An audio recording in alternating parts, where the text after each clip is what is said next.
அங்கன்வாடி பணியாளர்கள் 12 வருடம் 10 வருடமாக தற்காலிக ஊழியராக பணியாற்றிக் கொண்டிருக்கிறார்கள். இவர்கள் தமிழக அரசு தேர்தல் சமயத்தில் வாக்குறுதியில பணி நிரந்தரம் செய்கிறது என்று வாக்குறுதி கொடுத்திருந்தாங்க.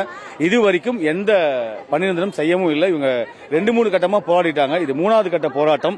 கண்டிப்பாக இவர்களை பணி நிரந்தரம் செய்ய வேண்டும். இவங்க என்ன வேலை செய்யறாங்க எல்லாத்தையுமே தெரியும்.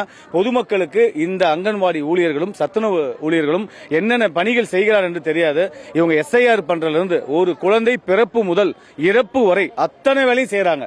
ஒரு ஏழ்மை குடும்பத்தை சேர்ந்த கணவன் மனைவி ஒரு வேலைக்கு இன்னைக்கு ஒருத்தர் சம்பாதிச்சு வாழ்க்கை பெரிய விஷயமா இருக்கு. இன்று கணவன் மனைவி இருவரும் இணைந்துதான் இன்னைக்கு வேலைக்கு போய் தான் அந்த குடும்பத்தை நடத்துறாங்க. அப்படி அவர்களால் பெற்றெடுக்கப்பட்ட அந்த குழந்தை பெற்காத தாயாக இந்த அங்கன்வாடி ஊழியர்கள் தான் அந்த குழந்தைக்கு எல்லா உதவிகளும் செஞ்சு பால் கொடுத்து ஒரு தாயை போல சீராட்டி பால் கொடுத்து தூங்க வச்சு அதை அத்தனை வேலைகளும் செய்கிறாங்க.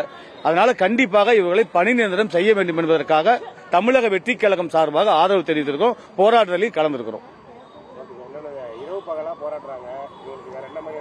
வசதி உணவு இதெல்லாம் நிறைய நீங்க தான் பண்ணி கொடுக்கறதா சொல்றாங்க.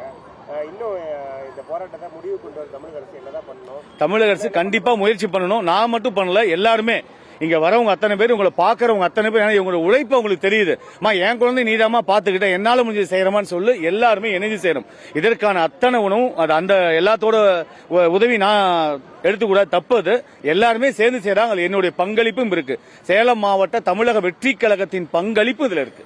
நான் மட்டும் செய்யல, நிறைய நல்ல உள்ளம் கொண்டவர்கள் இவர்கள் பயனடைந்தவர்கள், இவர்களுக்கு உதவ வேண்டும் என்ற நல்ல உள்ளத்துல நிறைய பேர் உதவுறாங்க.